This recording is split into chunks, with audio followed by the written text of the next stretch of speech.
Celtics Beat is brought to you by FanDuel, the exclusive wagering partner of the CLNS Media Network. All right, everybody, what's up? Welcome to August, first Celtics Beat of the month, and I guess that puts us in position to say we are not a month exactly, but next month is training camp, right? Next month we get into preseason games. Regular season's right around the corner. That's going to be in October. We don't have the official schedule out yet, but it should happen in the next, week, 2 weeks. We'll find out exactly when Boston opens up. And this right here, there are a few things. There are a few things with this particular episode. And Evan Valenti's here, Adam Kaufman, of course. Seth Landman, welcome back. How are you, buddy? Yo, good. So Psyched to talk about the C's. Well, and I was thinking, Ev, we've had a great rotation of people on lately. Obviously, people that are on the beat or columnists or national people or whatever. But we haven't sort of pulled back and done, kind of one of these more fan centric shows in a while. I thought this was a good opportunity to do that. Before we even jump in, though, you may have noticed. I don't know about visually, how obvious it is, but if you are listening to the audio, you may have noticed I haven't even told you this. I'm on like day 3 here of the Invisalign treatment. Oh, so I've got the I've got the trays in right now, and when I talk slower, not obvious at all. When I start to like really move, then that's when I've got an aggressive lisp that starts to show up. So that's going to happen at some point during the show. I appreciate everybody's patience with me. I know you might be out there listening and thinking, Cough, if it's bugging you that much, why don't you take it out for the show and then put it? Well, because I am trying to motor through this thing as quickly as humanly possible. And so in doing that, you're supposed to, I'm sure people out there listening have there are probably people out there doing Invisalign right now, and however many that have done it before. And this is strictly to the Invisalign community. This is not to the, I had braces community. I never had braces. And this is like the teeth karma gods coming back for all those years of like boasting about how I, like never needed braces. Well, with a vengeance, it has caught up with me here. And so you're supposed to wear these things roughly 22 out of 24 hours a day. And I mean, obviously, like give or take, like if it's that big a deal, it's just like if you do it 20 hours a day as opposed to 22, you're just going to be wearing it that much longer. I don't want to do that. I want to, so I'm going to battle through. I'm going to broadcast through this thing, if you will, at least while I can handle it. Heroes, they walk among us. Not all heroes wear capes, guys. And if anyone is thinking about doing Invisalign, by the way, more pain, it's all. If you're teetering, if you're like the dentist has brought it up to you, and I don't know if I want to go through the process. Like, never mind the monetary part. Like, put that out the window. I'm just talking about the actual treatment. I can tell you, only like 3 days in, the treatment itself is really not bad. Like you get as much as I was questioning so many things in my life on day 1. After a few days, like the trays, not bad. Like you get used to it. Here's what I don't think, guys, I will ever get used to. Mm-hmm. I'm a big snacker. I'm a big snacker, and you can't snack without taking these things. You can't eat with these things, obviously. So I've become like a 3 meal a day guy. Oh my God. because when they're not in, I have to go hours on end not eating, which again, like that's plenty of people do that, but that's not my reality. So this right here, Ev, this is an adjustment for my unhealthy eating lifestyle. File in for you currently. I get it. Thank you. Yeah. Wow. What can we do for you in this time of need? I guess talk Celtics. I guess that's what I'm looking for from you guys. Shot 2 free throws with a ruptured Achilles, and you're doing gas with a Invisalign in. I mean, who's to say? I mean, it's and he hit him both. It depends on the day, right?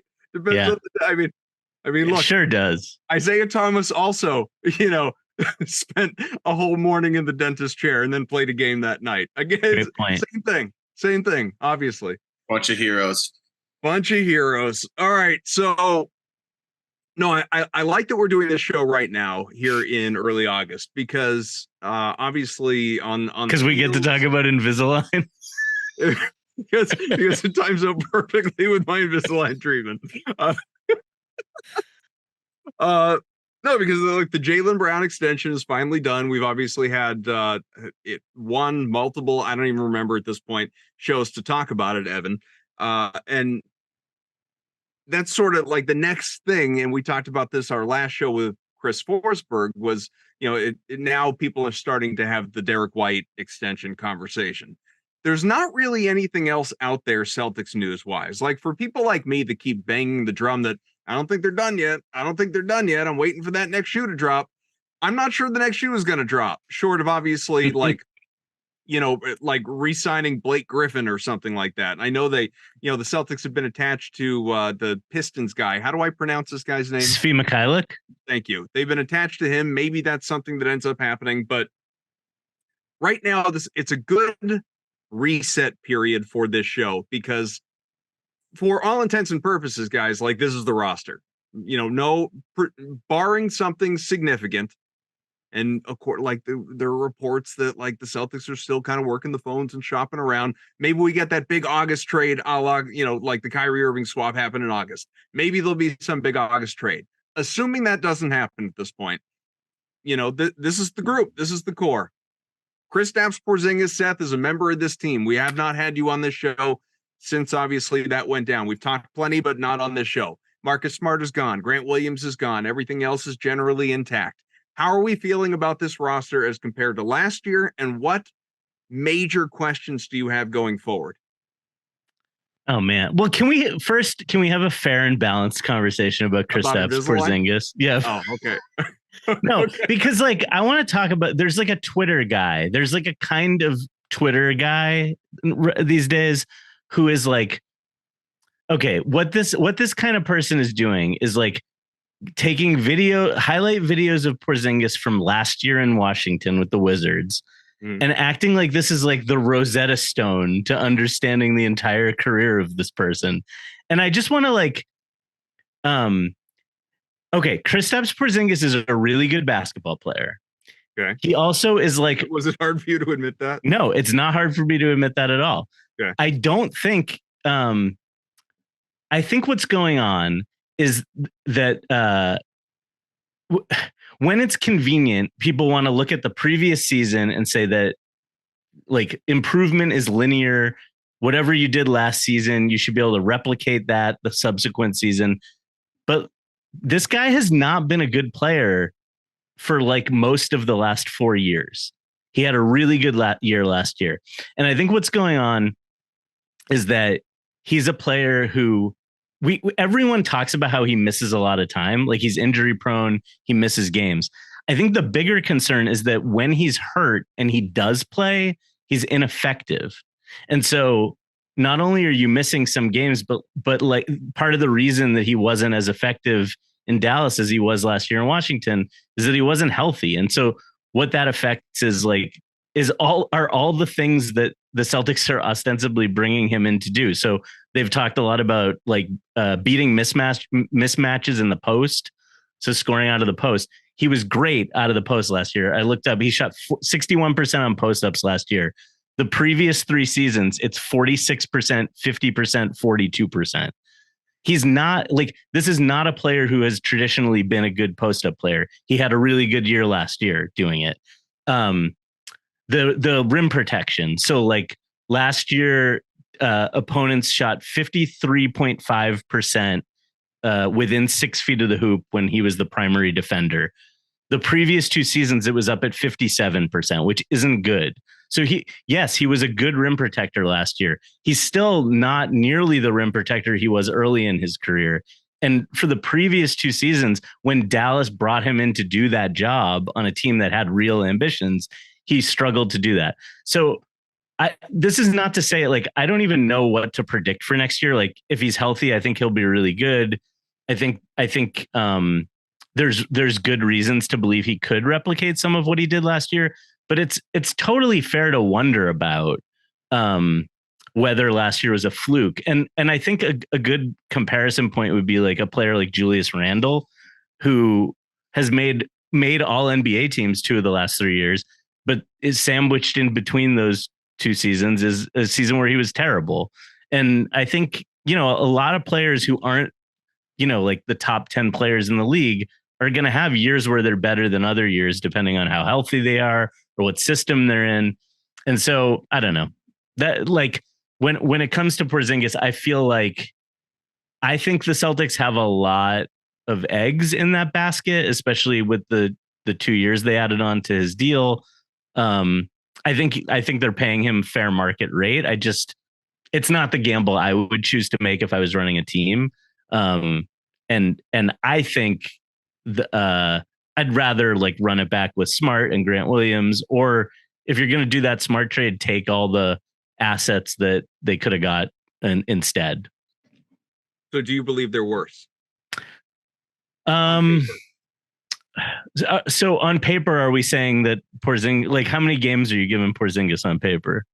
Well, I mean, if I give him 50 games, I think like 50 out of 80. If I give him 55 games, let's say he plays 2/3 of the games, I think they probably win right around the same number of games they won last year. I don't think they're meaningfully worse or better. I think they have like a more likely downside than they did last year. But I think, if everything goes right, they're just as good a team as they were. I'm going to ask you to do what the Celtics front office had to do when considering whether or not to make this trade. Mm-hmm. You put yourself inside, Brad Stevens' head, Mike Zarin's head, Austin Ainge's head, whoever else, and project. We don't know. We're not going to know until we actually see it, but we are projecting. Mm-hmm. Looking back on, he's bounced around a little bit, but let's forget New York. Let's forget Dallas. Just last year in Washington, specifically, let's say that was some sort of a turning point. He's entering his prime years age-wise, all that good stuff that people like to reflect upon. David Aldridge, who watched him very closely there, was on this show and talked about how, in his mind, Porzingis is your perfect third star, which obviously is what the Celtics are asking him to be. How do you believe he fits into this system and what the Celtics are going to want from him? Yeah, I think so. What I think is that once it became clear that Derek White needed to play more, I think at some point last year it became clear Derek White was the best guard on this team. And once you acknowledge that, you have to acknowledge something we saw in the playoffs, which is that Derek White is not as good at Marcus Smart at guarding up. And so I think if you have more lineups with Derek White on the floor and a higher percentage of minutes with Derek White on the floor, you're sort of already conceding that you probably can't switch on defense quite as much as you were switching before, that it's going to make sense to play more standard coverages. So once you decide that, I think there's some reasons to try to get bigger. Porzingis is really good in the drop. In fact, it's probably the only defense he's comfortable playing. Like, he's not someone that's going to be out on the perimeter checking guys and staying with like water bug guards on the perimeter.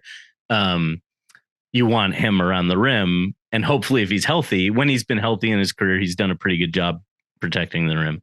So I think in that sense, it's fair to, those two things go together. More Derek White, less switching. Porzingis makes sense in that scheme. I think all those pieces do kind of fit.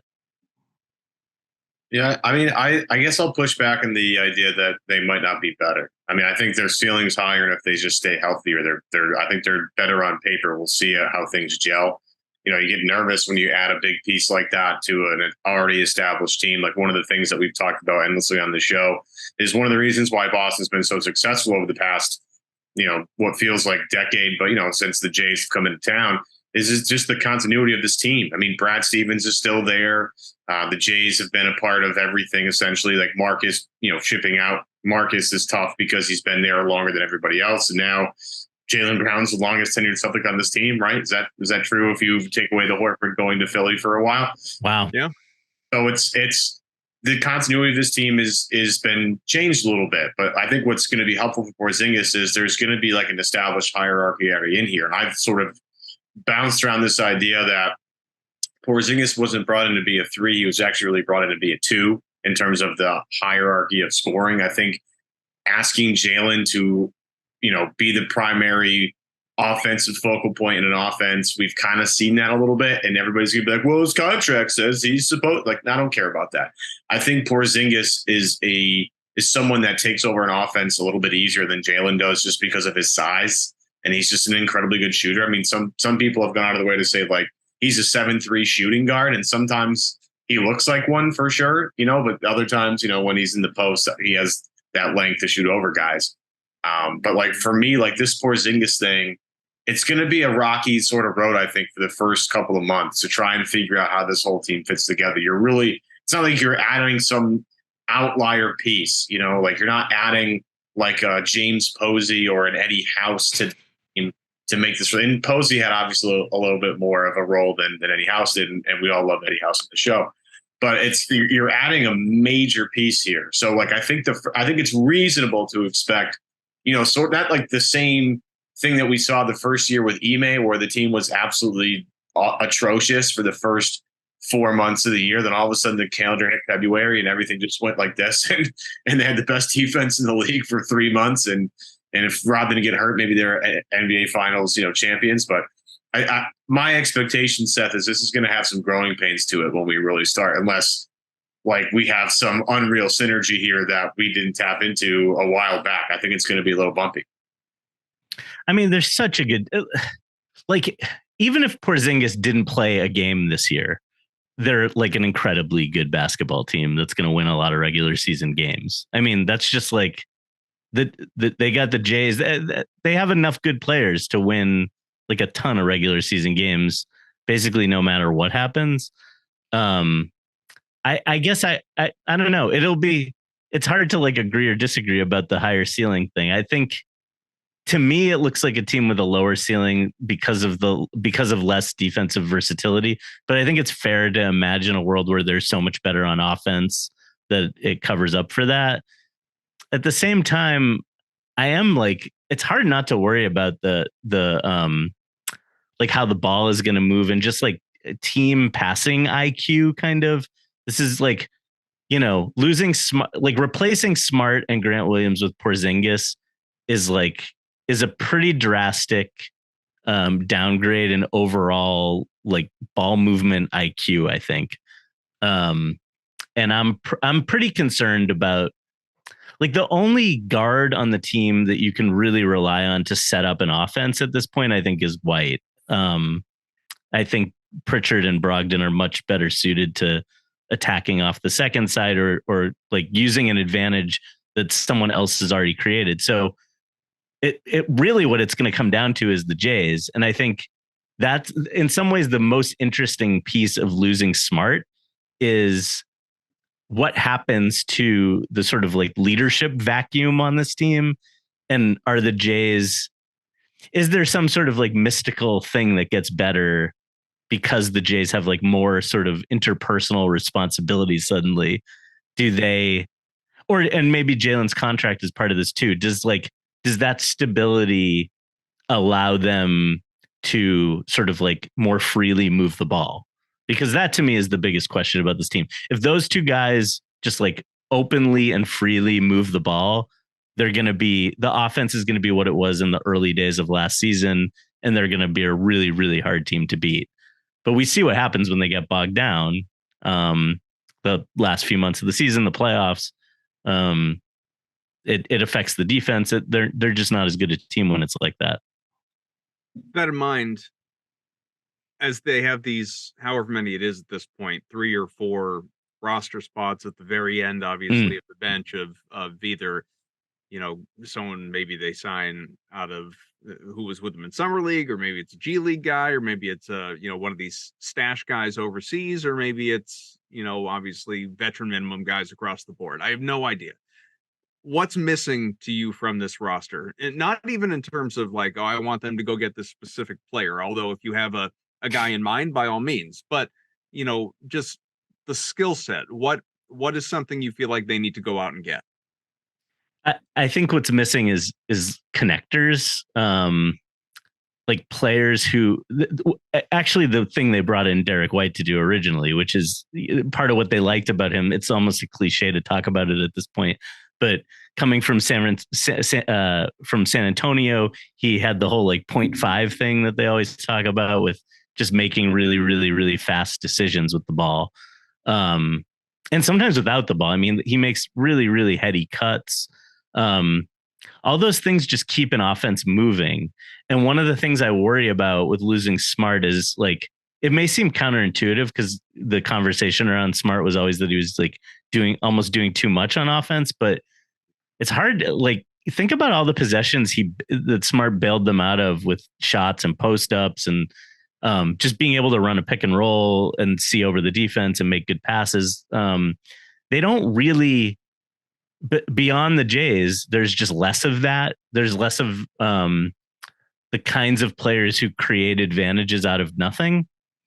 And so that's my biggest concern. So I would love to like trade, replacing Brogdon with a more natural point guard, someone who's like a little more like heads up with the ball, a little more like able to create an advantage without already having one, or just like passing IQ. So I think about like, I mean, last year I think I talked about like Joe Ingles, who isn't a player you really want, but I mean the problem is anyone you bring in has to be able to crack the rotation. The one specific name I would mention, I don't think OKC will ever trade him, but now I'm forgetting his name, but Kenrich Williams. He fits into the traded player exception that the Celtics still have, and he's a player I've just always wanted them to get because he just like does a bunch of things at like a B+ level and makes like really smart, fast decisions with the ball. But I think this team has everything it needs to win the championship already on the roster, but it comes down to the ability of the Jays to make quicker decisions with the ball. Like the ideal thing is that they become those guys.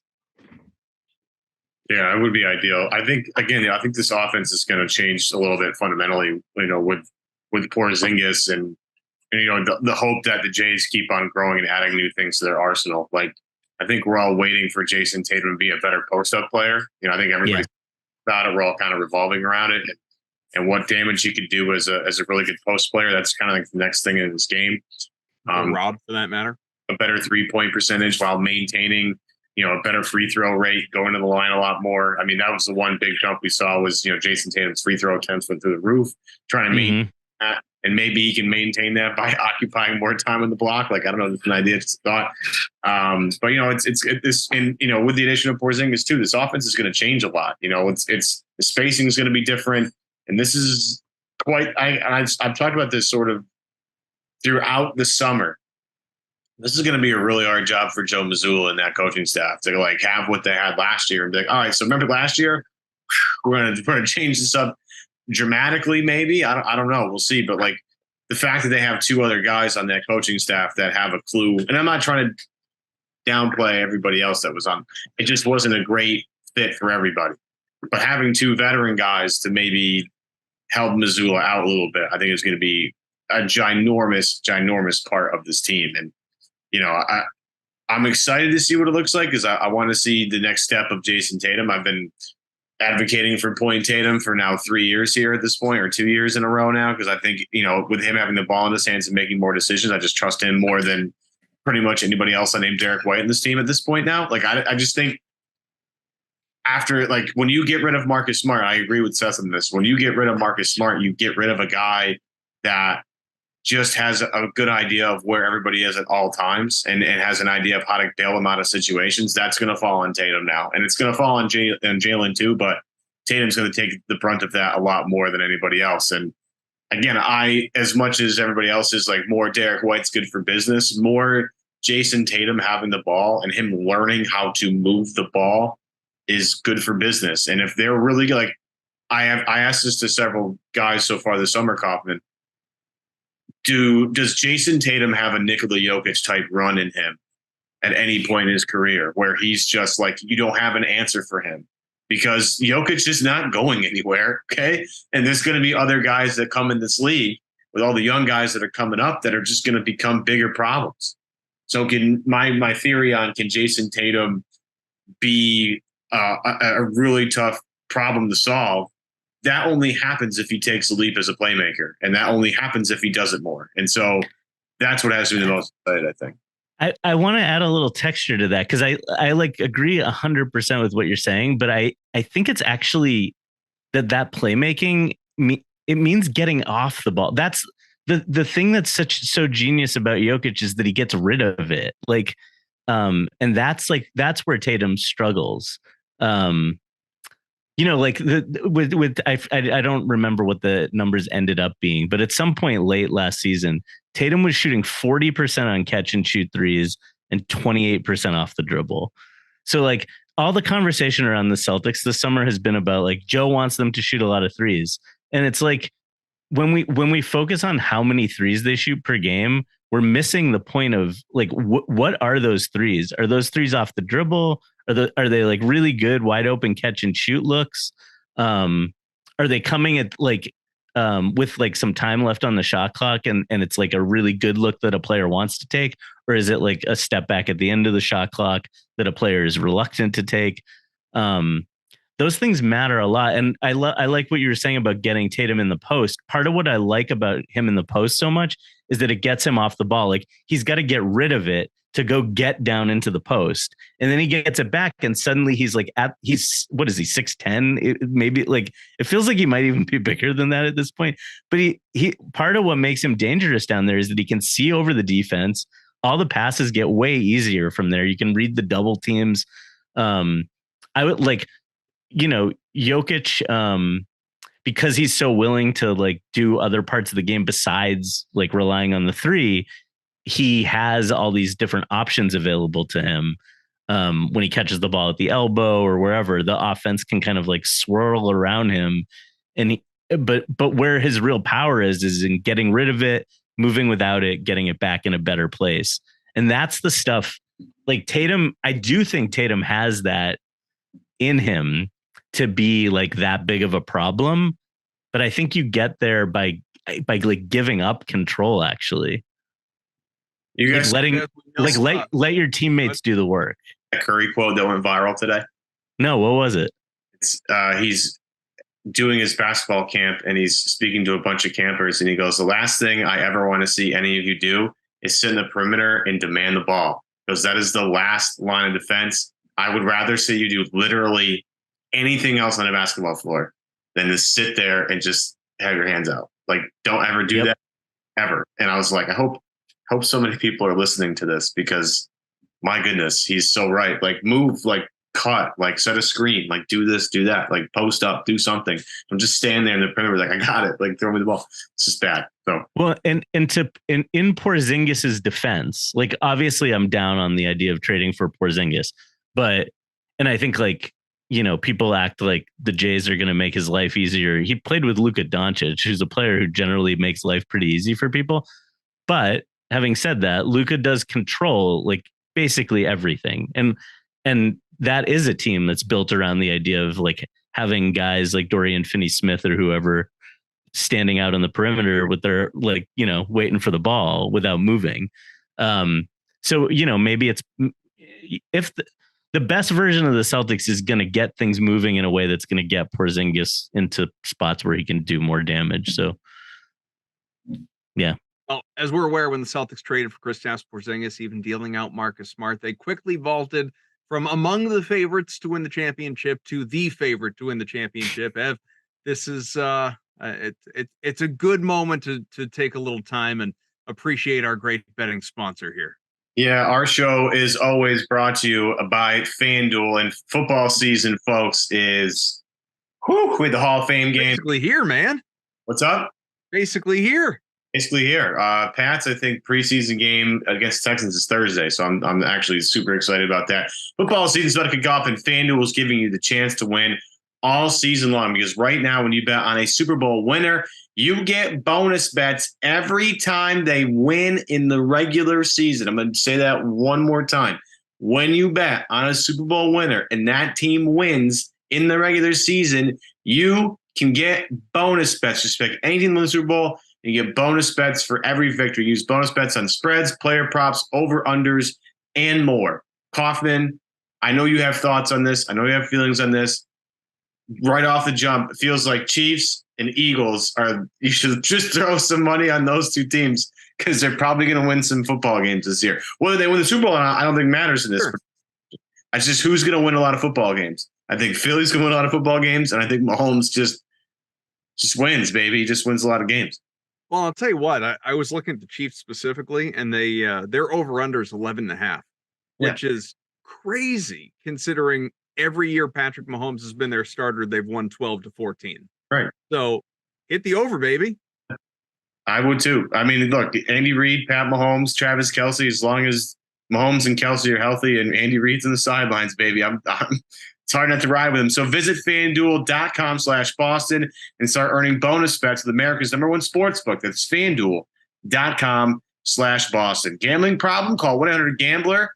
Hope is here. Gambling helpline ma.org or call 800-327-5050 for 24/7 support of Massachusetts. Call 1-877-8-HOPE-NY or text HOPE-NY. That's 467-369 in New York. 21 plus in present and select states. Bonus issued is non-withdrawable bonus bets that expire 7 days after receipt. Max bonus $50 unless specified otherwise. Restrictions apply. See terms at sportsbook.fanduel.com. FanDuel is offering online sports wagering in Kansas under an agreement with Kansas Star Casino, LLC. Again, gambling problem, call 1-800-GAMBLER. Visit FanDuel.com/RG in Colorado, Iowa, Michigan, New Jersey, Ohio, Pennsylvania, Illinois, Tennessee, and Virginia. 1-800-NEXT-STEP or text NEXT STEP to 53342 in Arizona. 1-888-789-7777 or visit ccpg.org/chat in Connecticut. 1-800-9-WITH-IT in Indiana. 1-800-522-4700 or visit ksgamblinghelp.com. In Kansas, 1-877-770-STOP in Louisiana. Visit mdgamblinghelpline.org in Maryland, 1-800-522-4700 in Wyoming, or visit 1-800-gambler.net in West Virginia. That there will be a quiz at the end of the show. When are we going to get one phone number for all these gambling helplines? So look, different numbers in different states. I know. To track it all. But hey, it is right. I feel like I'm like traveling around the country when I listen to all those. So, in the spirit of betting, the team, the Celtics, leapfrogged, if you will, into that top spot as the betting favorite, might even be the co-favorite right now. Denver, a team that is near and dear to your heart. Nuggets obviously just won the championship with relative ease in general, not just against Miami, but like all the way through. They lost 4 games in the playoffs. I mean, it was crazy, and they're a joy to watch. Obviously, Nikola Jokic is absolutely incredible. I would wonder if they took a bit of a step back without Bruce Brown. Obviously, he was a very important player for that team, and he, I thought he was going to stay. I really did, but I can't blame a guy for cashing in. So he went and did that. He's got his ring. Who do you think, East or West? If you want to boil it down to the East, that's fine. But either, across the league, who are the Celtics' biggest threats in your mind to win the championship? I still think Denver should be like monstrous favorites to win the title. They have. I just think first overall, even above Boston. Oh yeah, that team's nails. They're not going anywhere. That guy, Jokic is a major problem. That guy is not going anywhere. But so like, I agree with you about Bruce Brown. I think he's a fantastic player. I think he was a perfect fit there. I think I think his agent was a genius for getting him there in the first place. Like, I shouldn't say that. Maybe it was Bruce Brown who knew that it was a great idea, but that's just like the perfect place for him to play. I think he's in a good situation for himself still in Indiana. That's not the question you asked me, but I think Denver should be like heavy favorites. And then after that, I think it's the Celtics and the Bucks. I would have those teams like pretty close in terms of like championship equity to each other. I think the Bucks are probably a pretty good bet right now, to be honest. Like the way they went out last year, Giannis getting hurt in that first round, Miami kind of catching lightning in a bottle. I still think the Bucks are like a really, really solid team. I think Malik Beasley is going to help them a lot. And then in the West is like very, very confusing to me. But yeah, to me, it's Denver and everybody else. I don't really see another team. I'm not buying all the Lakers smoke. Phoenix. I want to see how it works. I want to see what it looks like, because that's just Phoenix would be the one. and a lot of just filler. Yeah.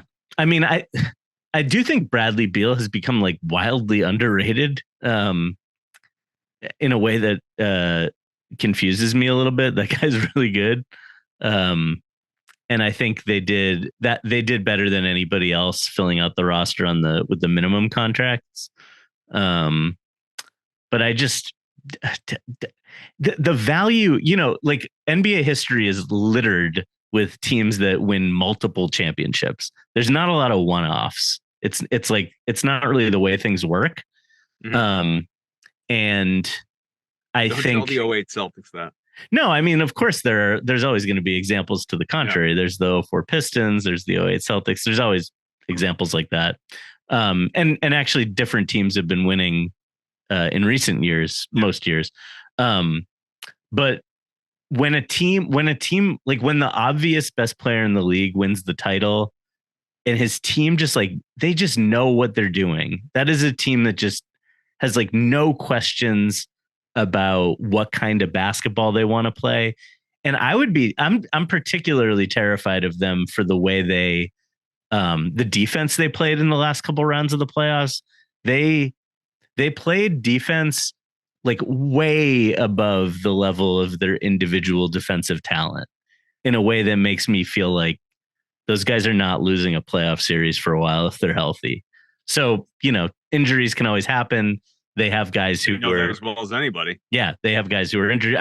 They might be on their third title already if Murray and Porter hadn't got hurt a couple of years ago. So, but to me, it's like not even close. They're the far and away the favorite.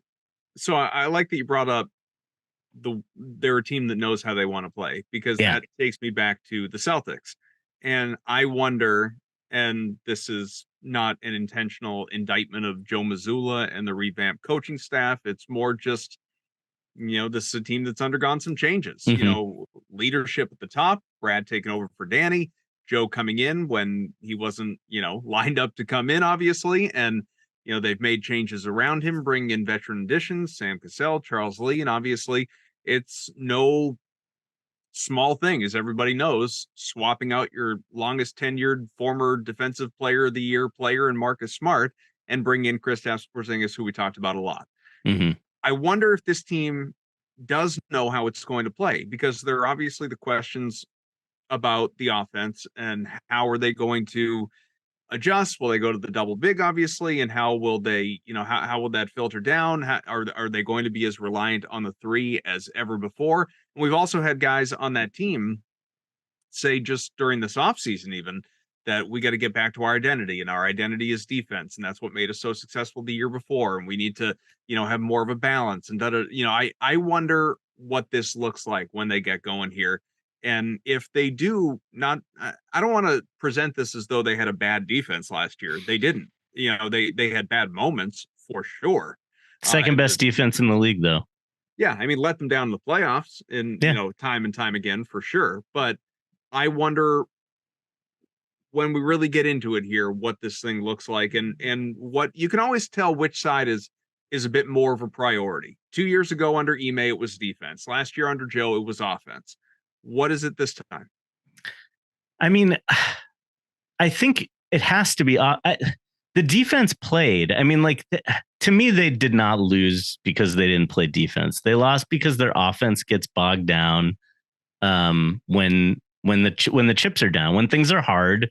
They don't play the way they play. Like the way this team plays, the way this team is designed to play is the way they played for the first couple months of last season.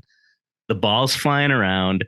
All those threes that when they're not wide open looks, we start complaining about all the threes, right? But like when they're all going in because they're all wide open, there's not like a lot to complain about there.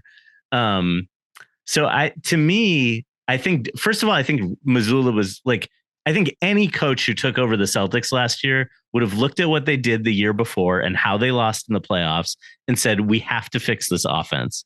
This is a terrible half court offense that needs fixing.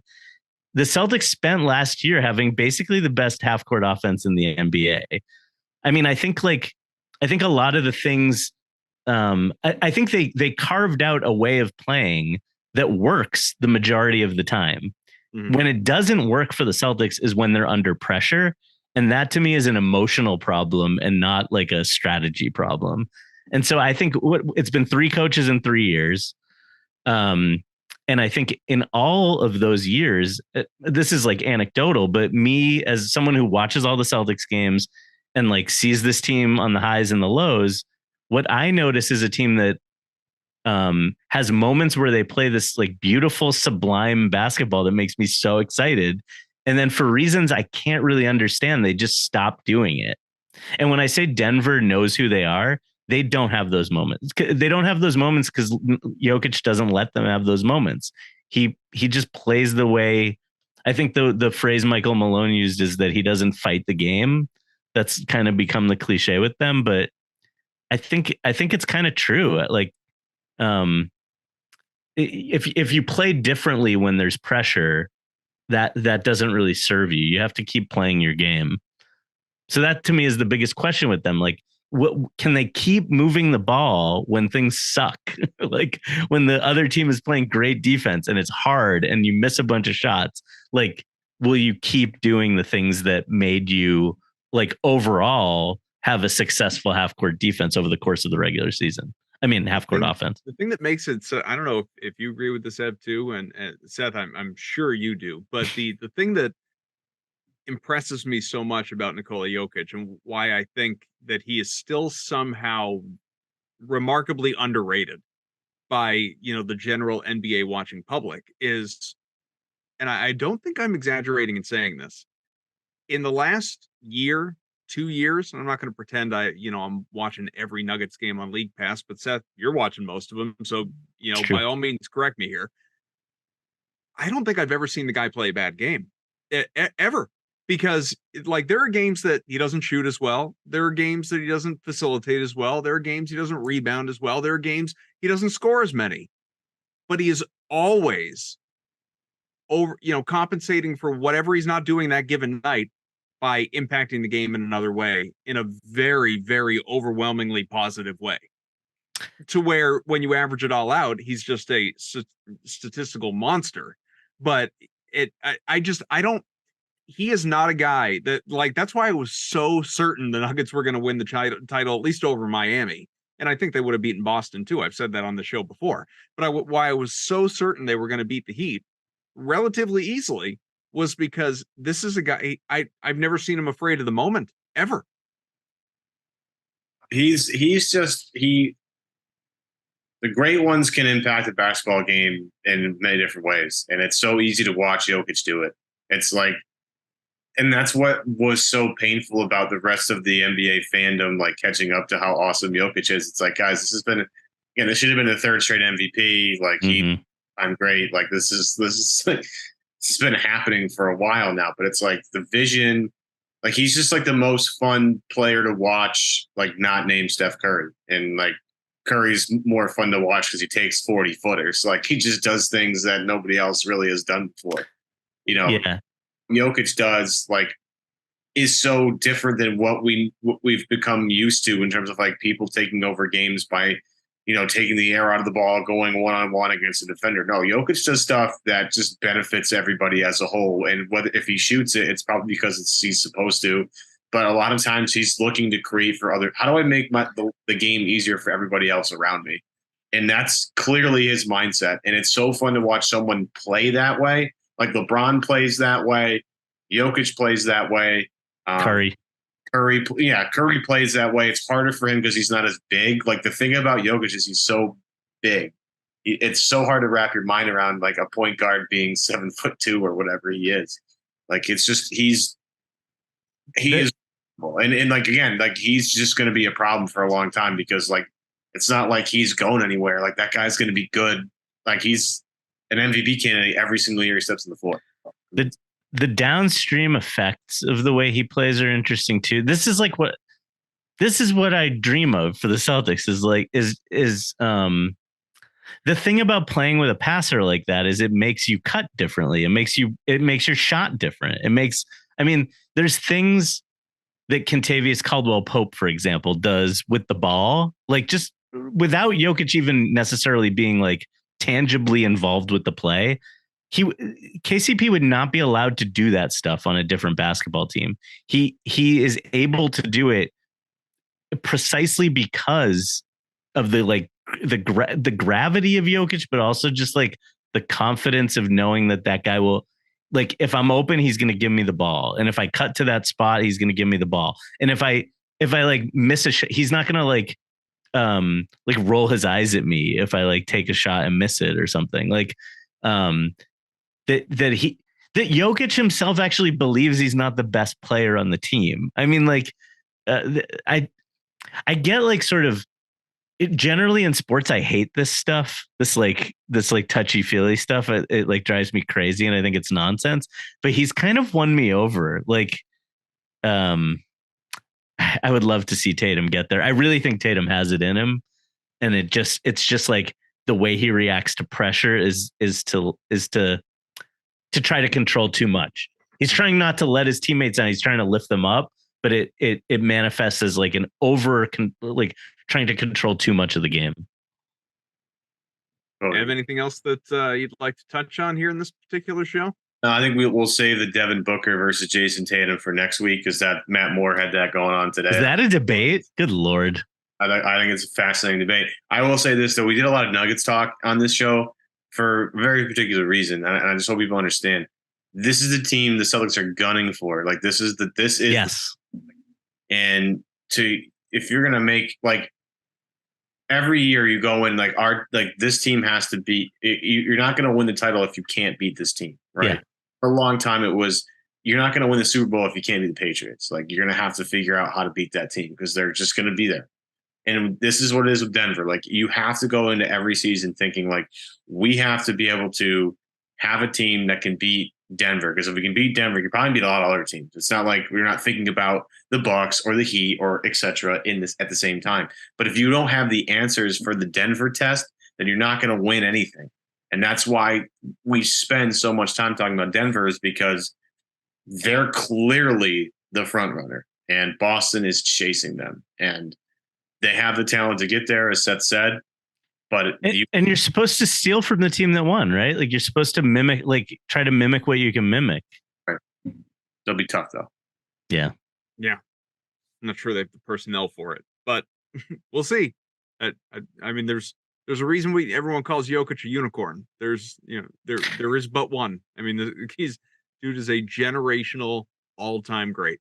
He is, beyond words. But yeah, as Ev well articulated, that's why it's, you could make the Patriots comparison, or you could just, look in the NBA over the last decade. It's whichever team LeBron was playing for, or the Warriors. Yeah. That's what it's been for a long time. And so, we're not going to sit here and get, honestly, even, and I will sing a different tune if the Celtics are playing the Heat in the playoffs again because of just PTSD. Oh, God, don't even say it. What's that? Don't even say it. I know. But like, I don't enter a season thinking about Miami. Now, maybe I will change it. Like, I'll feel differently if Dame is traded there. But like right now, as that roster is made up, I don't go into the year thinking about Miami. I don't go into the year thinking about Philly. I wonder about injury concerns with Milwaukee. It's you got to think about, that team. And I say this feeling that, what's the Celtics over under? I think it's 54.5, something like that. I could very easily see them coming under that. Like that, very easily. There could be, regular season regression out of this team for sure. Doesn't mean that they'll fall short in the playoffs, though. These are two totally different animals. So we got a lot to cover, obviously, in the weeks ahead as we get closer to training camp and seeing if any additions are made, and if there are, what they look like. We haven't even touched on the fact that Danilo Gallinari has the Celtics circled on his calendar. At least he will. Terrifying. Once that schedule is out. Revenge narrative is hot for the former huge Larry Bird fan. So we'll see. It's going to be an interesting year, fun year, and a lot to come. Thanks to everyone for listening, for putting up with the growing lisp over the course of the show. Rate, review, subscribe to Celtics Beat. We greatly appreciate you. And Seth, thanks for hopping on, buddy. Stick around for Invisalign chat. Go nowhere. I'm going to break down the first 2 weeks and what you have to. Thanks for having me. Oh, of course. Ev, catch you next time, bud.